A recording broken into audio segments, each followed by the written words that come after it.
I remember the exact moment I became criminal reference, number 779234811 Alpha Tertius subsector Gamma, though I cannot remember the last time anyone called me by the name my mother gave me. That name died somewhere between the third and fourth tribunal, ground to dust beneath the slow-turning wheels of imperial justice, like everything else I once was.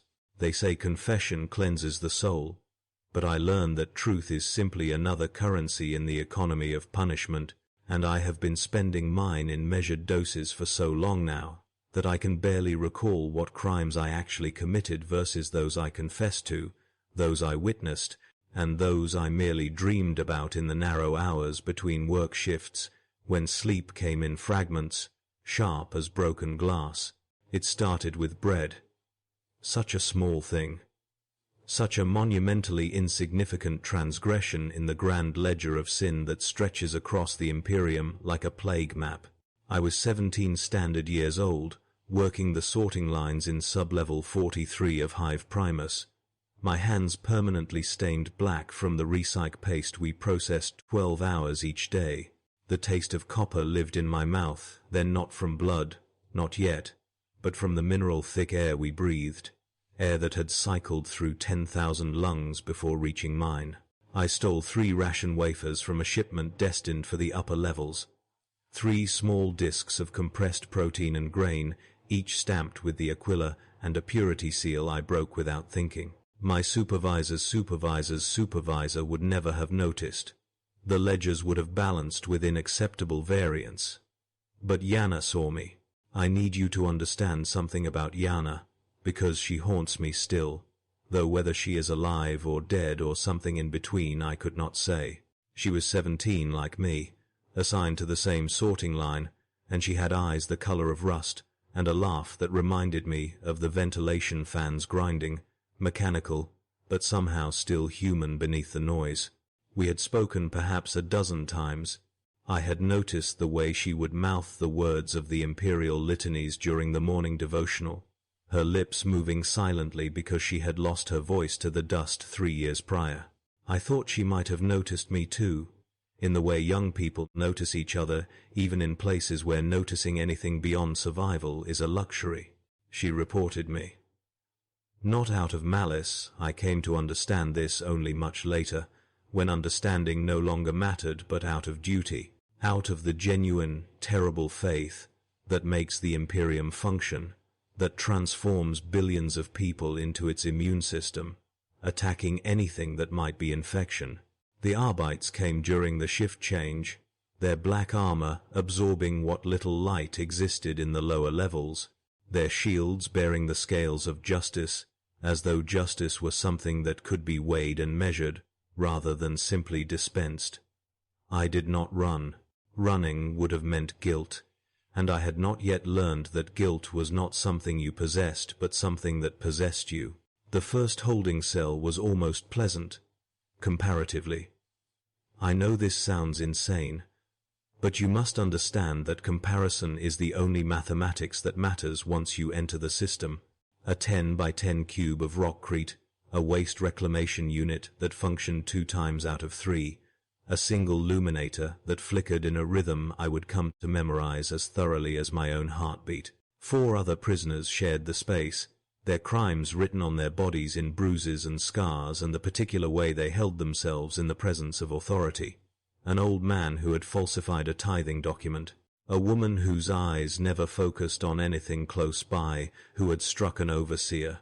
2 young men who would not speak, who communicated only through glances and slight movements, their crimes unspoken but evident in the brand marks on their forearms. We waited. Waiting, I learned, is the primary activity of imperial justice. We waited for 17 days in that cell before the first tribunal, surviving on water that tasted of rust and nutrient bars that dissolved into grey paste on the tongue. The old man taught me the prisoner's catechism, the unofficial prayers that echo through holding cells across the galaxy. The Emperor protects even those he punishes. Justice is patient because eternity is long. The guilty may rest, for their sentence is already written. He spoke in whispers, his voice like sand, and I memorized every word, because words were all we had to separate ourselves from the silence that wanted to consume us. The tribunal convened in a chamber that might have been magnificent once, its ceiling lost in shadows 3 stories above, its walls bearing frescoes, so faded that the scenes of imperial justice they depicted had become abstract patterns of gold and grey. 5 judges sat behind a bench of black marble veined with red, their faces hidden behind ceremonial masks of judgment, eagle-featured things that turned their humanity into law. I stood in the accused circle, a ring of brass set into the floor that had been worn smooth by centuries of feet. My advocate was a servitor with most of its face replaced by a brass speaker grill, its voice emerging in flat, emotionless tones as it recited my defense from data files older than my grandparents.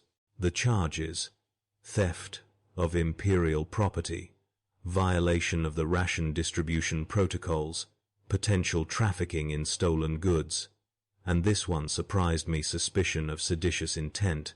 The last charge existed because I had stolen food, and stealing food suggested dissatisfaction with the official rations, and dissatisfaction with official rations suggested questioning of the administratum's distribution efficiency, and questioning the administratum's distribution efficiency was, by several degrees of logical extension, sedition.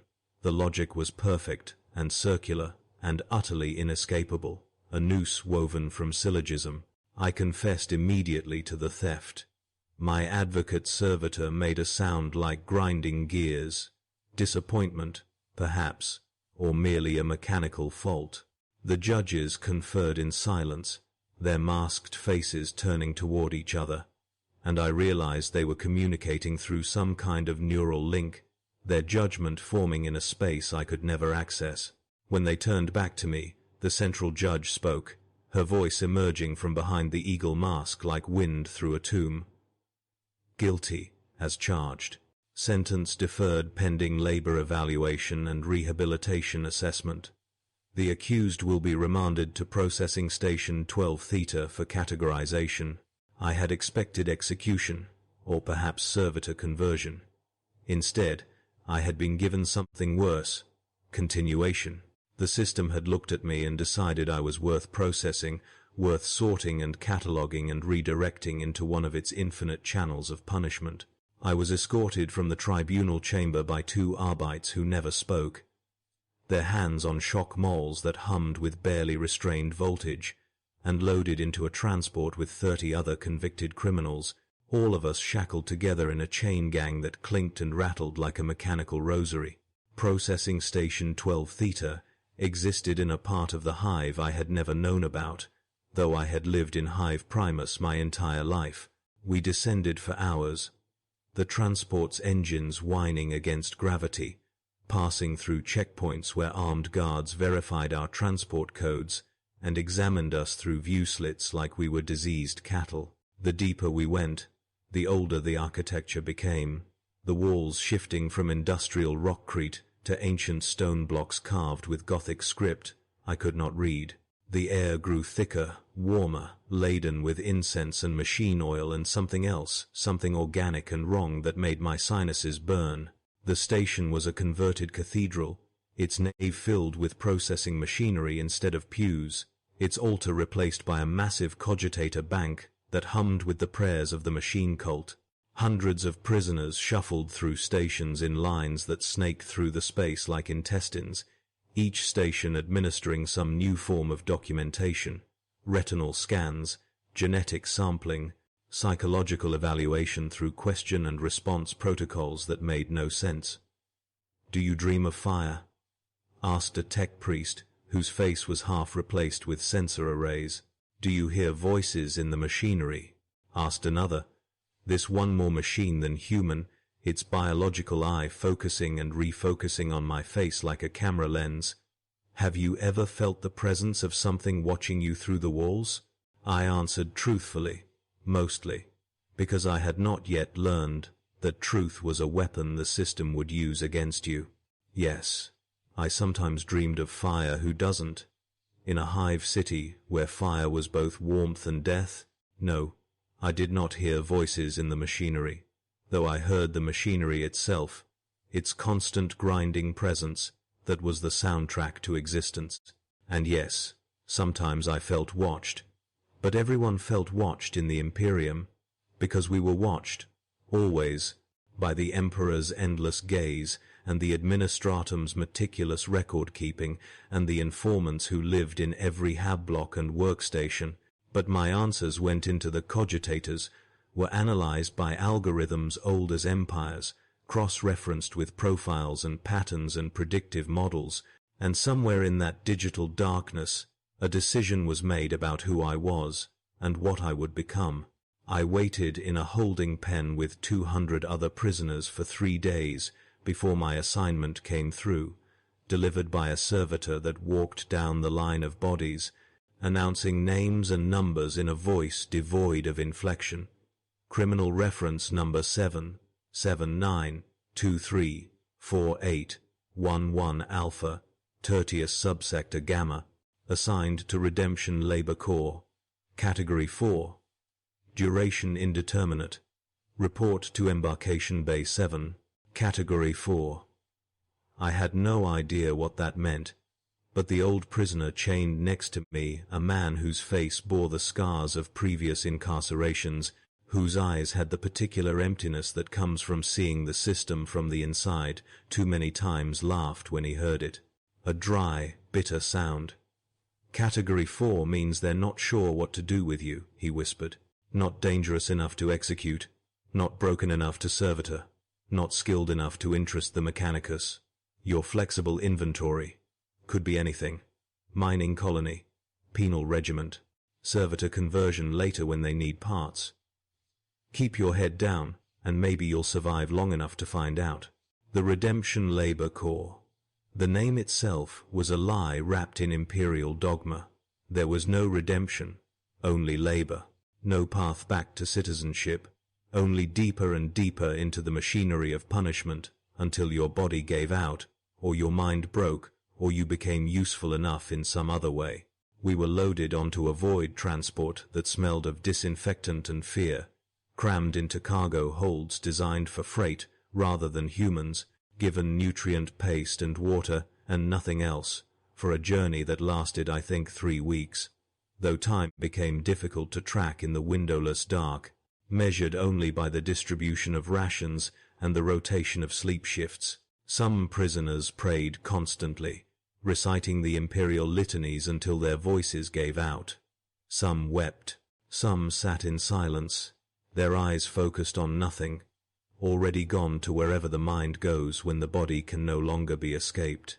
I found myself thinking about Yana, about her rust-colored eyes and her voiceless prayers, wondering if she thought of me at all, if she regretted her report or felt proud of her duty or simply forgot me the moment I was removed from the sorting line. I wanted to hate her but couldn't. She had done what the Imperium asked of every citizen. See something, say something, trust that the system would dispense proper justice. How could I blame her for being exactly what the Imperium had made her? The transport shuddered and shook, its ancient Geller field flickering in ways that made my skin crawl. My teeth ache, my dreams fill with colors that had no names. Other prisoners screamed during those moments, clawing at the walls, their minds brushing up against something outside reality that left marks worse than any physical torture. The guards would beat them unconscious with shock moles, drag them away, and we would never see them again. The old prisoner, his name was Cavil, I learned eventually told me to focus on something concrete during those moments, something real and solid. I focused on counting my breaths, counting the rivets in the ceiling, counting the other prisoners, anything to keep my mind anchored in numbers and away from whatever wanted to seep in through the cracks in our reality. We made planetfall on a world whose name I never learned. It had a designation Penal Colony Epsilon 94, but names were for places that mattered, and this place mattered to no one except as a destination for human refuse. The planet was grey. Not metaphorically grey, actually grey, its sky a perpetual overcast, its ground covered in ash from volcanic activity, its vegetation a stubborn gray-green fungus that grew in patches across the acidic soil. The air tasted of sulfur and burned the lungs with each breath, and we were issued rebreathers that worked half the time and gave us all chronic respiratory infections. The colony was built around a mining operation that extracted some kind of ore that Mechanicus wanted radioactive, toxic, glowing a sickly green in the dark. We worked 12-hour shifts in the mines, descending into tunnels that had been carved by previous generations of prisoners whose bodies were still down there, entombed in cave-ins and forgotten. The work was simple: dig, load, transport, repeat. The ore went up to the surface in automated conveyors, sorted and processed by machinery we never saw, shipped off-world to forges we could not imagine. We received minimal training how to operate a mining laser, how to identify unstable tunnel sections, how to avoid the worst of the radiation by rotating positions, and then we were simply released into the dark to work until we died or became too sick to work, at which point we would be retired, through methods I tried very hard not to think about. The guards were penal legion themselves, criminals who had earned a promotion by surviving long enough and being brutal enough. They wore flak armor stained with ash and carried las guns and shock mauls, and they ruled the colony through a system of arbitrary violence that kept us divided and desperate. Beatings were common, doled out for infractions as minor as making eye contact or as major as theft of rations. Executions were rare but theatrical, performed in the center of the compound with the entire colony forced to watch, the victim's crime announced by Voxcaster before a lasgun shot to the back of the head. But the real horror wasn't the violence. Violence was at least honest, direct, something you could understand and predict.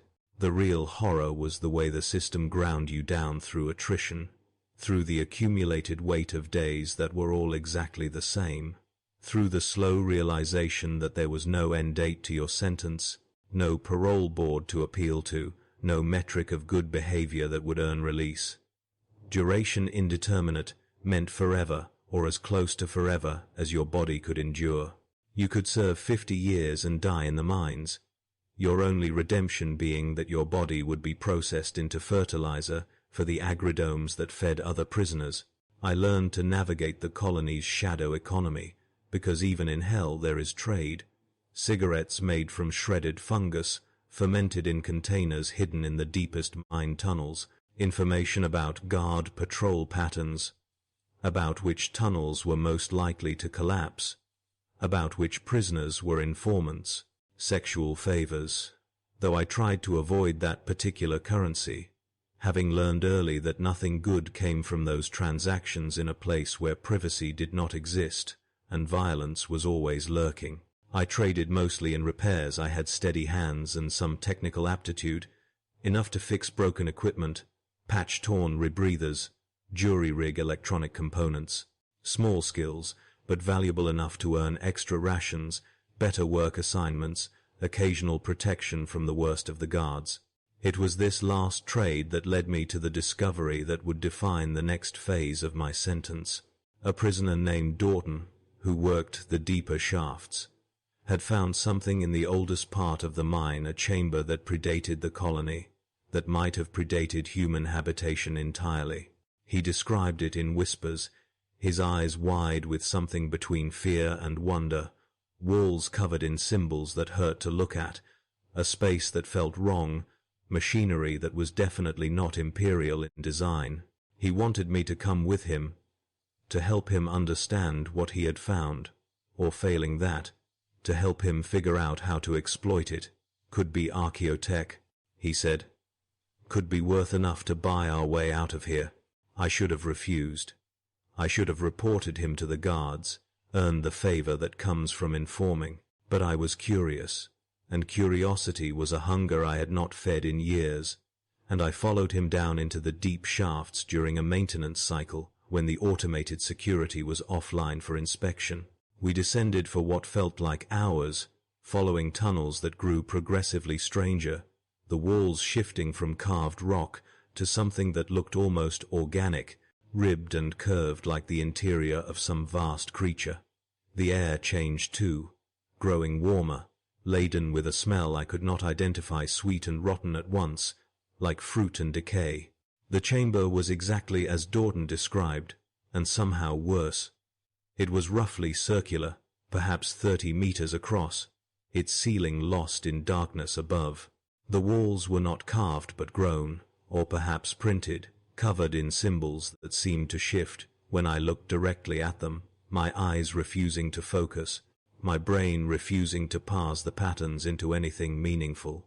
In the center of the chamber stood a device, and I use that word loosely, because calling it a device implied purpose and function and design, and this was something else entirely. It was a mass of cables and crystalline structures and metal that was not metal, all twisted together in configurations that violated spatial logic.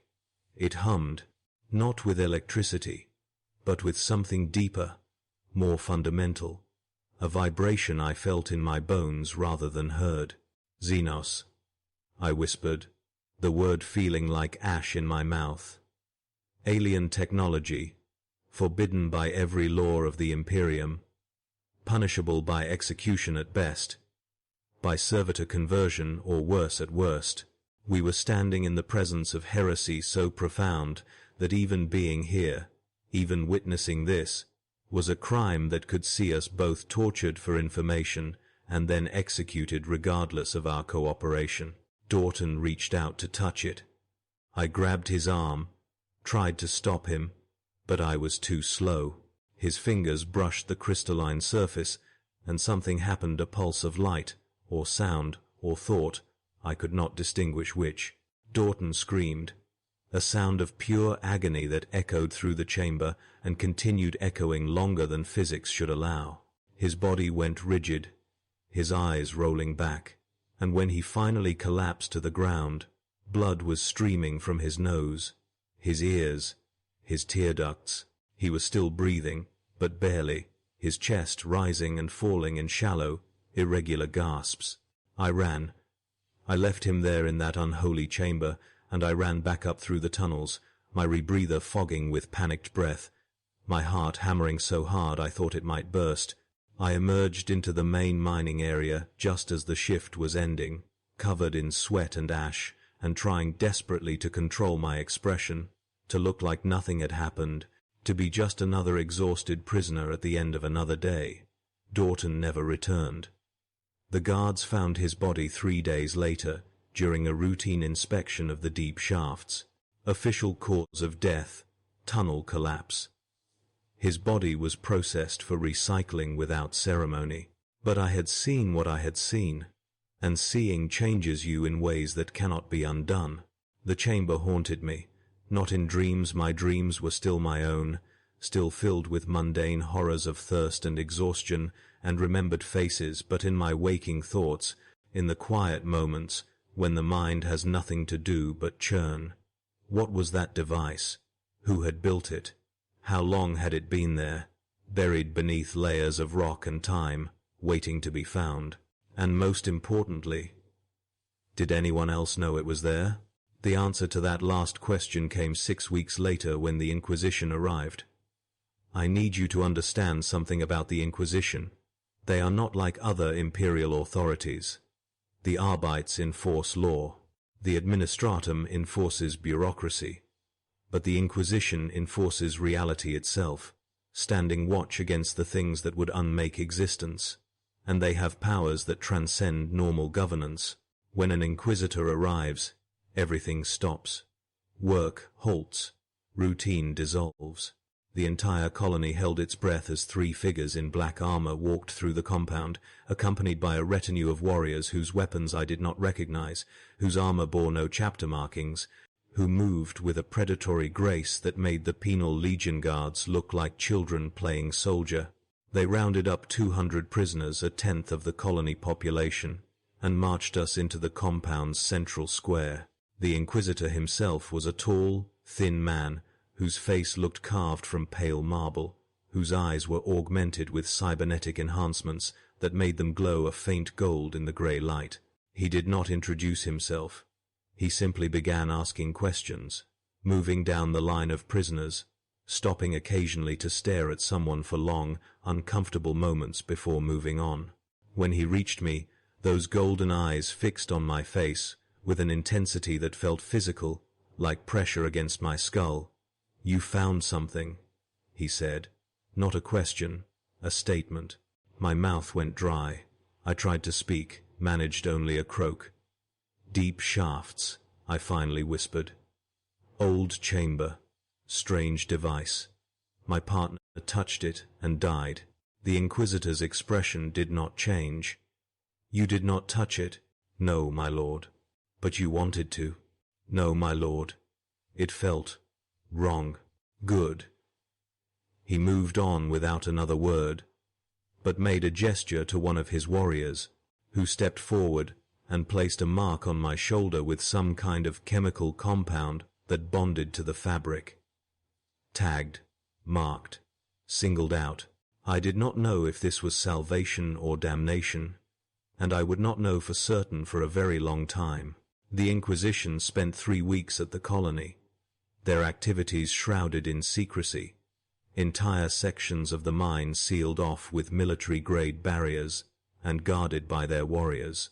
Rumor spread through the prisoner population like disease. They were hunting something, searching for something, purging something. 17 prisoners disappeared during this period, taken for questioning and never returned.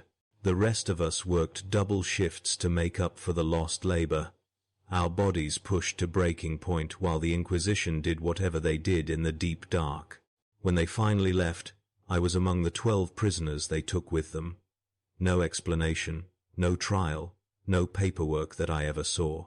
We were simply loaded onto their transport, still wearing our filthy prison coveralls, still covered in ash and sweat and fear, and taken off-world to a facility I would come to know as the Black Archive. The Black Archive was not a prison, exactly. Nor was it a research facility, though research happened there. It existed in a legal grey space, outside normal Imperial bureaucracy, its funding unknown, its purpose classified, its very existence a secret kept from all but a handful of people in the sector. I would spend the next 8 years there. My crime of witnessing alien technology transformed into a different kind of sentence. I became a custodian of forbidden knowledge. My duties were simple in description, nightmarish in practice. The Black Archive contained thousands of xenotech artifacts, each one a potential threat to humanity, each one studied and catalogued and stored under security measures that would make a fortress monastery jealous. My job was to maintain these artifacts, clean them, preserve them, ensure they did not deteriorate or activate or somehow breach containment. I worked in isolation, wearing a hazmat suit that covered every centimeter of my body, using tools that had been blessed by tech priests and sanctioned by inquisitors, following protocols so complex that I spent the first year merely memorizing them. The artifacts were displayed in a vast chamber carved from solid rock, its walls lined with containment cases made from materials I could not identify. Some cases held simple things: alien weapons, communication devices, navigation tools. Others held objects I could not begin to understand. A cube that existed in too many dimensions, a sphere that reflected light that had not yet arrived, a device that hummed with the same fundamental vibration I had felt in the mining colony's deep chamber. Each case bore a designation plate listing the artifact's catalog number, its world of origin, the date of acquisition, and most importantly, its danger classification, ranging from Class Alpha, minimal threat, to Class Omega, reality threatening. I was assigned to Class Gamma and below. The truly dangerous artifacts were handled by other custodians, people who had been doing this work longer, who had demonstrated stability under exposure to things that should not exist. But even Class Gamma xenotech was dangerous enough. One artifact catalog number 8873 Alpha Major, a ring of black metal covered in symbols, induced vivid hallucinations in anyone who looked at it for more than 30 seconds. Another catalog number 6159 Theta Minor, a crystalline structure that pulsed with internal light, generated localized temporal distortions, aging anything within a meter radius at a rate 3 times normal. I learned to work quickly, efficiently, my movements practiced and precise, my mind focused on the task and nothing beyond. But exposure has consequences. Even with all the protocols, all the protection, all the training, spending your days surrounded by objects that should not exist changes you in ways both subtle and profound. I began to notice things that others missed, patterns in the artifact catalog numbers that suggested connections between seemingly unrelated items, similarities in construction between xenotech from worlds separated by thousands of light years. I started keeping notes, documentation that existed outside the official record, theories about what these artifacts were and why they existed, and what their presence in human space implied about the galaxy beyond the Imperium's borders. This was, of course, another crime. Unauthorized documentation of classified material, theorizing about xenotech without proper authorization. But I could not stop myself, because the patterns were real, because something was there beneath the surface waiting to be understood, and understanding was the only thing that gave meaning to the horror of my existence. I hid my notes inside my personal effects, coded in a cipher I had invented using numbering systems from 6 different alien artifacts, and I continued my work with the surface of my mind, while the deep part churned through implications and connections and horrifying possibilities. It was a senior custodian named Verlix who discovered my notes. She was 20 years older than me, her face scarred from an accident with a Class Delta artifact that had aged half her body by 40 years, and she had the particular kind of quiet authority that comes from surviving the unsurvivable. She found my notes during a routine inspection of custodian quarters, read through them in silence, and then looked at me with an expression I could not parse. I expected immediate arrest, expected interrogation, mind wipe, execution. Instead, she said, "Come with me. There's someone you need to meet." The someone was an inquisitor, not the one who had taken me from the mining colony, but another, older, his face hidden behind a mask of silver that reflected my own terrified expression back at me. He read my notes in silence, occasionally asking questions in a voice that sounded like rust and ancient machinery. "This connection between artifacts 7321 and 9468, explain your reasoning. This pattern you've identified in the temporal distortion frequencies, why do you think it's significant?" I answered as honestly as I could, my voice shaking, my hands trembling, waiting for the punishment that I knew was coming. Instead, he promoted me. Not to freedom. Freedom was not something that existed for people like me, but to a new classification. I became a theoretical analyst, my crimes and sentence officially suspended, my documentation legitimized, my patterns and theories incorporated into the Archive's official research program. My work shifted from physical maintenance of artifacts to analysis of their purposes, their interconnections, their implications for Imperial security.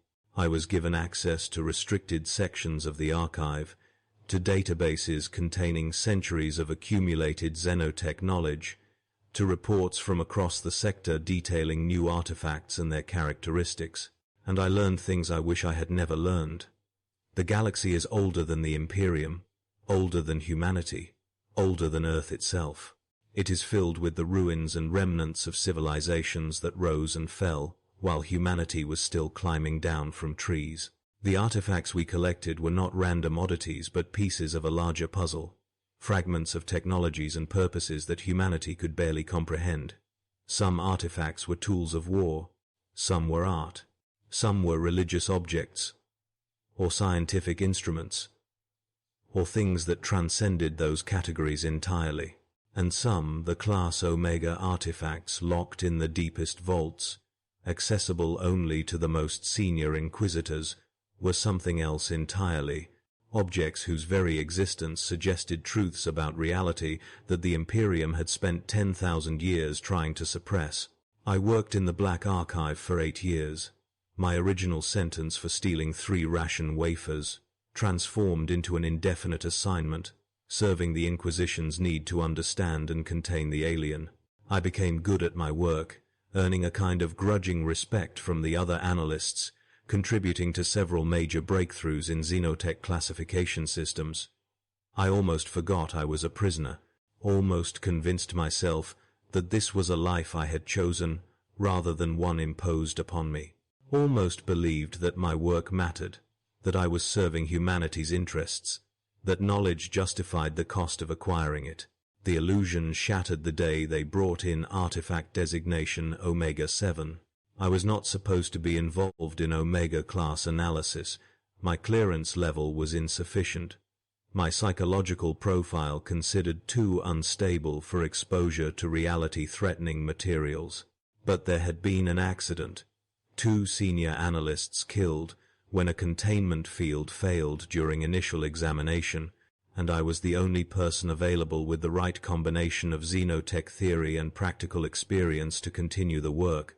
The Inquisitor in silver mask gave me the assignment himself, his voice grave. You will document what you observe. You will theorize about its function. You will not, under any circumstances, touch it or attempt to activate it. Am I understood? Omega-7 was a sphere, roughly 2 meters in diameter. Its surface covered in a substance that looked like liquid metal but felt solid to scanning equipment. It had been recovered from a derelict ship, found drifting in the outer dark, its origins unknown, its purpose classified as universal threat level immediate containment required. The sphere hummed with the same fundamental vibration I had felt in the mining colony chamber, and when I entered its containment area, every nerve in my body screamed at me to leave, to run, to be anywhere else. I spent 6 months analyzing Omega-7, using every tool and method I had learned, cross-referencing its characteristics with thousands of other artifacts in the archive's database, and slowly, terribly, I began to understand what it was. Not a weapon, though it could be used as one, not a tool, though it had function. It was a beacon, a signal device built by something that had existed before humanity, before the Imperium, perhaps before recorded time itself. And it was calling to something, broadcasting on frequencies that existed outside normal space, waiting for an answer that might come from anywhere in the galaxy or beyond. I documented my findings, submitted my analysis to the Inquisitor in silver mask, and waited for instructions. What I got instead was a visit to my quarters at 3 in the morning, 2 warriors in unmarked armor dragging me from bed and escorting me to a ship that had no name, no identification, no record of ever existing.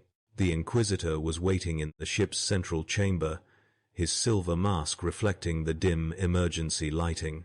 Your analysis was correct, he said without preamble. Omega-7 is a beacon, and it has been broadcasting for approximately 700 standard years. We believe something has answered. The words hung in the recycled air between us. I wanted to speak, to ask questions, to demand explanation, but my voice would not cooperate. The Inquisitor continued. You are being transferred to a new facility, one that deals with objects and entities that have responded to such signals. Your work has demonstrated capability, but more importantly, it has demonstrated a particular kind of mind, one that can process the incomprehensible without breaking. You should know that survival rates at this facility are approximately 43% over a 10-year period. You will be compensated with a full commutation of your original sentence, should you survive. Do you accept this assignment? I laughed, actually laughed, the sound harsh and broken in the quiet space. Do I have a choice? No, the Inquisitor said, but I thought it was polite to ask. The new facility had no name, only a designation, Research Station Null. It existed in a dead system, orbiting a star that had exhausted its fuel billions of years ago, surrounded by the frozen remnants of worlds that had never known life. The station itself was a ring-shaped structure, massive beyond comprehension, built using technology that was definitely not purely Imperial in origin. I would learn that Null had been constructed during the Dark Age of technology, abandoned during the Age of Strife, and rediscovered and repurposed by the Inquisition 3,000 years ago. My work at Null was similar to my work at the Black Archive, but escalated to a degree I could not have imagined. The objects here were not simply xenotech artifacts, but things that had been contacted, awakened, or summoned by beacons like Omega-7, entities that existed partially in real space and partially in the warp, machines that had achieved something like consciousness, biological organisms that operated on principles that violated every law of nature humanity understood, and worse things I lack the vocabulary to properly describe, things that existed in states between existence and non-existence, that were simultaneously here and elsewhere, that could not be properly contained, but only negotiated with, bargained with, threatened into temporary quiescence. I met others like me at Null, criminals whose crimes had been transformed into service, whose sentences had become indefinite assignments to understand the incomprehensible. We formed a strange community, bound by shared horror and black humor, and the understanding that we would probably die here, that our bodies would be recycled into the station's systems, that our knowledge would be incorporated into databases, and our names would be forgotten. We told stories during meal breaks, shared theories during work shifts, held vigils when colleagues disappeared or died or simply broke under the strain and had to be mind-wiped and reassigned to less demanding roles. One of my colleagues was a woman named Set, who had been sentenced to death for tech heresy, modifying Imperial equipment without authorization before the Inquisition discovered she had an intuitive gift for understanding machine consciousness. She was brilliant and bitter, and funny in a way that made the horror bearable. We worked together on a project involving a semi-sentient ship's AI that had been recovered from a space hulk, its code corrupted by warp exposure, its logic systems twisted into patterns that almost made sense, but violated every principle of cogitator architecture. Set could communicate with it, coax coherent responses from its madness, extract information about what it had witnessed during its time in the warp. It was Set who told me the truth about Research Station Null's real purpose. We were working late, just the two of us in a laboratory module that overlooked the dead star, its dim light barely visible against the absolute blackness of space. "You know what we're really doing here?" she said, not looking up from her work. "We're not containing threats. We're cataloging weapons. Everything in this station, every entity and artifact and piece of xenotech, it's all being studied for potential military application.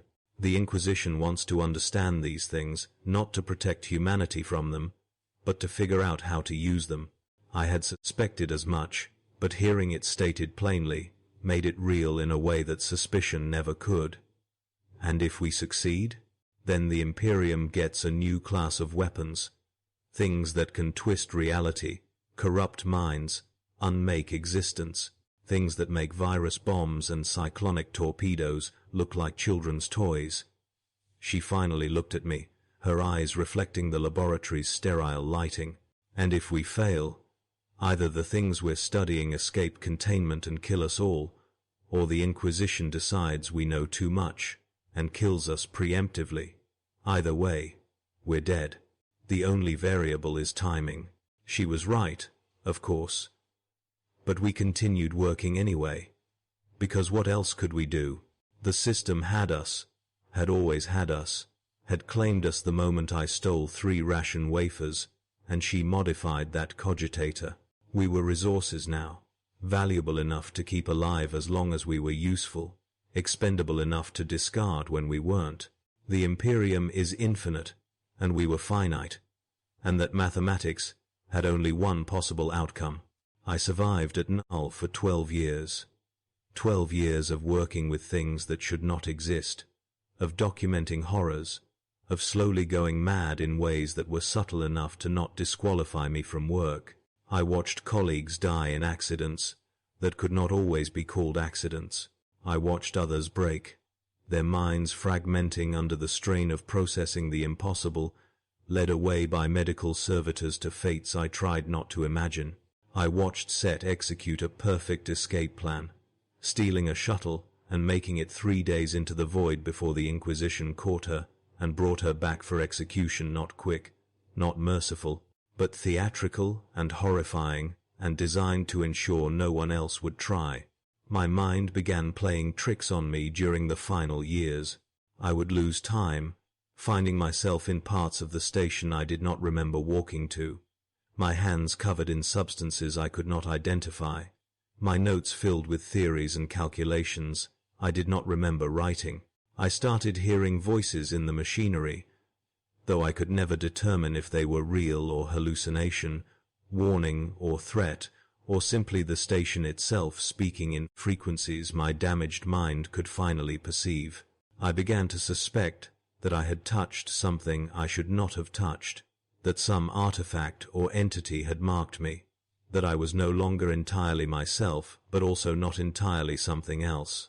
The final incident occurred during routine maintenance on an artifact designated Omega-19, a crystalline structure that existed simultaneously in 3 spatial dimensions and at least 2 others we could detect but not properly define. I was alone in the containment chamber, following protocols I had executed hundreds of times, when something happened, a shift in the artifact's dimensional alignment, a pulse of energy that bypassed every sensor, a moment of contact between my consciousness and something else, something vast and ancient and utterly indifferent to human existence. I saw, not with my eyes, but with something deeper. I saw the galaxy as it really was, not the Imperium's ordered map, but a screaming chaos of civilizations rising and falling, of gods and monsters moving through space like sharks through water, of humanity as a brief flash of light in an infinite darkness that had existed before us and would exist long after we were gone. I saw the true age of things, the vast, incomprehensible age, and understood with terrible clarity that everything the Imperium built, everything it claimed, everything it promised, was a child's drawing on the wall of a tomb. I screamed, or thought I screamed. Time became unstable. When I regained awareness, I was in a medical bay, restrained to a bed, surrounded by tech priests and Medicae servitors and the Inquisitor in silver mask, who seemed to be present for all the pivotal moments of my transformed life. He looked down at me, his mask reflecting my face gaunt, aged beyond my years, my eyes wild with knowledge I should never have possessed. "You touched it," he said. "Not a question." "I don't remember touching it," I managed to say, my voice raw. "Memory is unreliable when dealing with dimensional anomalies. Your body bears the marks of contact. Your mind has been altered." He leaned closer, his silver mask filling my vision. "The question is whether you are still you, whether the alteration is beneficial or terminal, whether you remain useful to the Inquisition or have become a threat that must be neutralized." They tested me for 6 months. Psychological evaluations, neural scans, exposure tests, where they showed me images and symbols and artifacts to see if I would react in predictable ways. I learned to lie with perfect consistency, to demonstrate the appropriate responses, to hide the depth of what I had seen and understood. I convinced them I was damaged but functional, altered but still loyal, useful despite the contamination, and they believed me, or pretended to believe me, or simply decided that the investment in my training was too valuable to waste. I was returned to duty with a reduced clearance level, assigned to less sensitive projects, monitored constantly by security protocols both mechanical and human. I played my role perfectly, the damaged analyst, grateful for the opportunity to continue serving, dedicated despite trauma. But I was planning. For the first time in decades, I was actively planning my future rather than simply enduring my present. Because I had seen something in that moment of contact with Omega-19, something beyond the cosmic horror and existential dread. I had seen paths, possibilities, futures branching like fractal patterns through probability space, and in one of those futures I saw escape. It took 4 years to implement, 4 years of careful preparation, of slowly accumulating resources, of building trust and reputation, of identifying the moment when security would be weakest and opportunity strongest.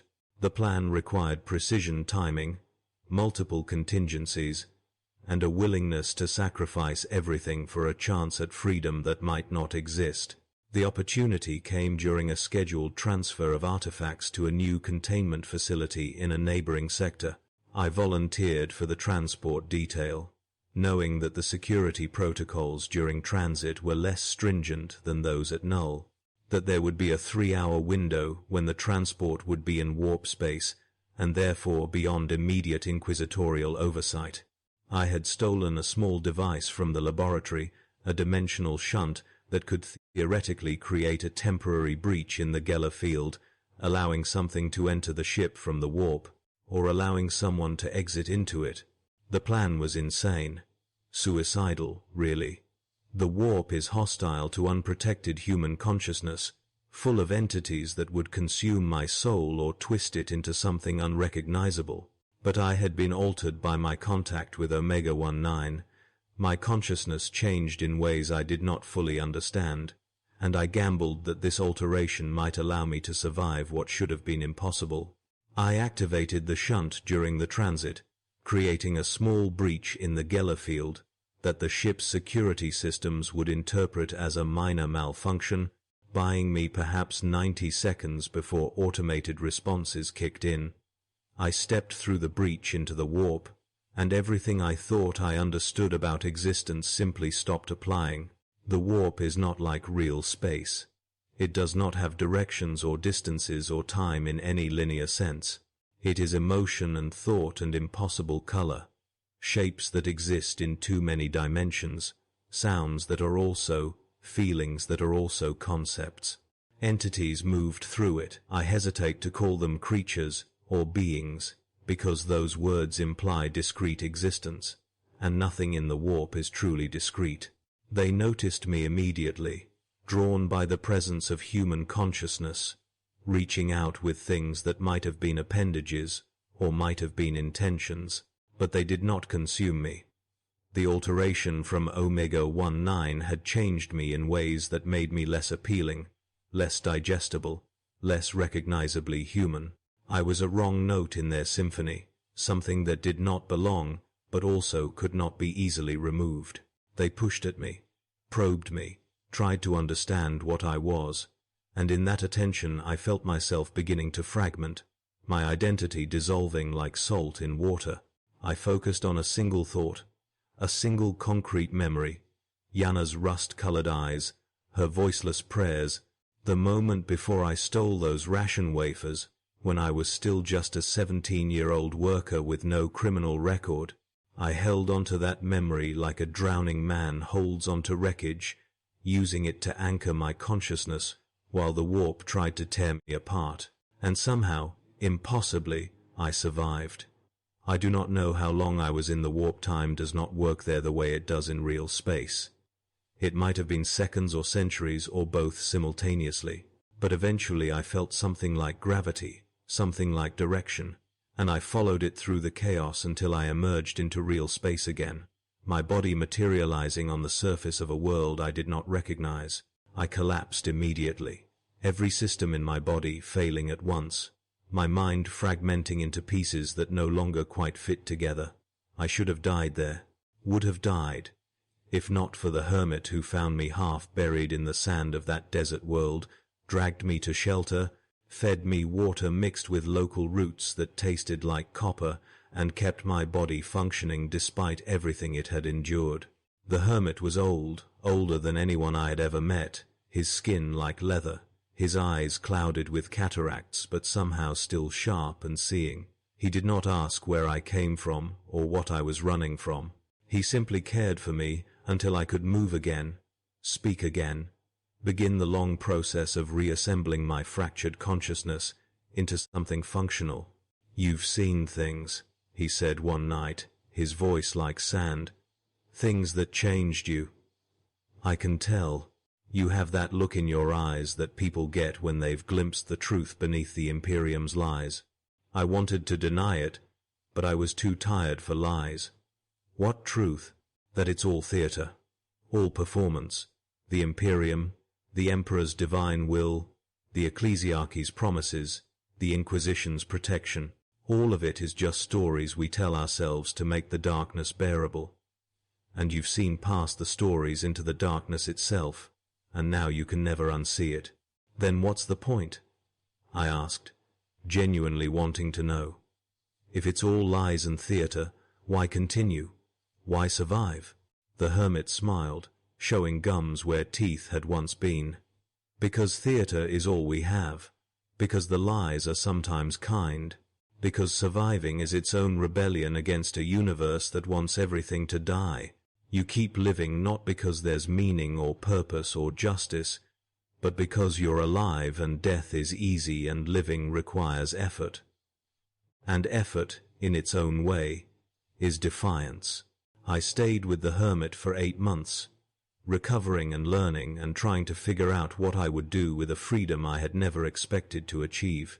The world was called Ash 7, a backwater barely registered in Imperial records, its population small and scattered, its tithes minimal, its strategic value non-existent.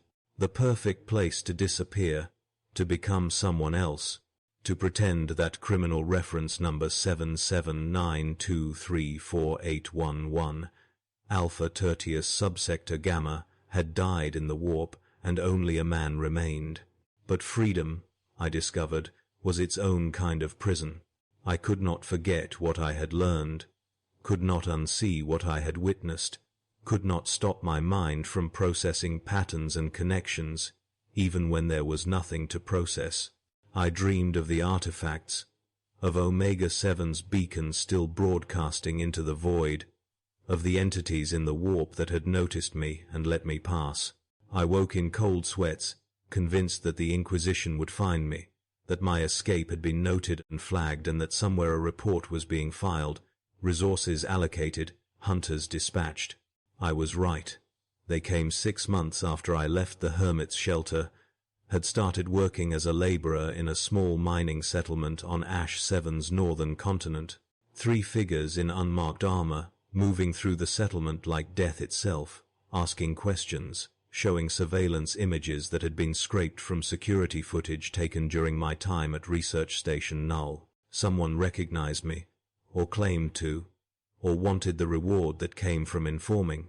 I ran again, into the deep desert, where the Imperium's reach grew thin, and the world belonged more to wind and stone than to humanity. I survived on instinct and knowledge gained from decades of processing hostile environments, found shelter in ancient ruins that predated human settlement, scavenged water from moisture traps, and ate creatures that would have killed me if not for the modifications I had received during my years of medical evaluations and augmentations.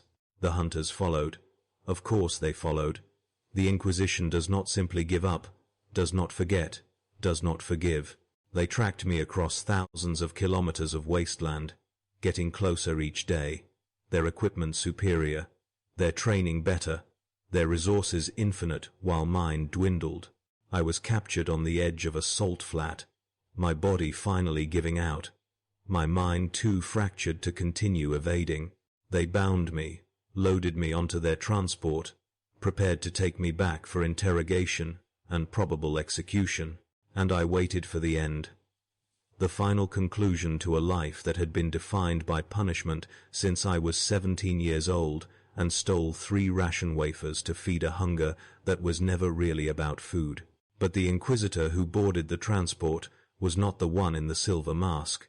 This was someone new, younger, her face unmarked by augmentation, her voice clear and without mechanical distortion. She looked at me with something that might have been curiosity or pity or both, and said, "You've been altered by contact with xenotech. Your consciousness has been fundamentally changed, and yet you survived the warp. something that should have killed you instantly. Do you understand what that makes you? A heretic, I suggested, my voice hoarse. A resource, she corrected. A data point. Proof that human consciousness can be modified to survive environments that would otherwise be instantly lethal. Do you know how valuable that information is? How many applications it has for Imperial operations beyond the Geller field? And I understood. Finally, completely understood. I had not escaped, could never escape, because I had become exactly the thing the Inquisition most valued. Empirical evidence of possibility. They would study me, test me, use me to develop new protocols and technologies and methods. My punishment would continue, transformed once again into a different shape, but fundamentally unchanged. I was inventory, flexible and useful, and the system had no intention of wasting such a valuable asset. So here I am, back in Imperial custody, my sentence extended indefinitely, my freedom a brief illusion that has evaporated like moisture in the desert heat. I am being transported to a new facility. The Inquisitor would not tell me where or what its purpose is, only that my unique characteristics make me suitable for roles that standard personnel cannot fulfill. I sometimes think about Yana, wonder if she still works the sorting lines in sub-level 43, if she remembers the boy she reported for stealing bread, if she ever thinks about what her duty cost him. I sometimes think about the hermit, hope he died peacefully before the Inquisition came, asking questions about the stranger he had sheltered. I sometimes think about Set, her execution designed to terrify, and wonder if my fate will be similar or worse, or simply different in ways I cannot yet imagine. But mostly I think about those 3 ration wafers, about the specific moment when I reached out and broke those purity seals, about how that single small choice spiraled outward into decades of consequences, each punishment transforming into new crimes that demanded new punishments in an endless recursive cycle. The Imperium is infinite, and I am finite, and the mathematics has only one possible outcome. I am criminal reference number 779234811, Alpha Tertius, subsector Gamma. I was sentenced for theft, but I am being punished for existence, for being human in a system that processes humanity into useful components. There is no redemption, only labor, no justice, only function. No end, only transformation into whatever shape serves the Imperium's infinite appetite. And if you're listening to this recording, whoever you are, wherever you are, understand that the system that claimed me is the same system that claims you. Your crimes may be different, your sentences may vary, but the mathematics is always the same. The Imperium is infinite, and you are finite, and that calculation has only one solution. Remember my name, if you can. Remember that I was once a 17-year-old boy who just wanted enough food to quiet his hunger.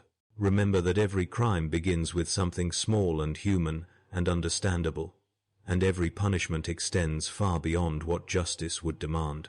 Remember, and be afraid, because the system is patient and thorough, and it always collects its debts. Always.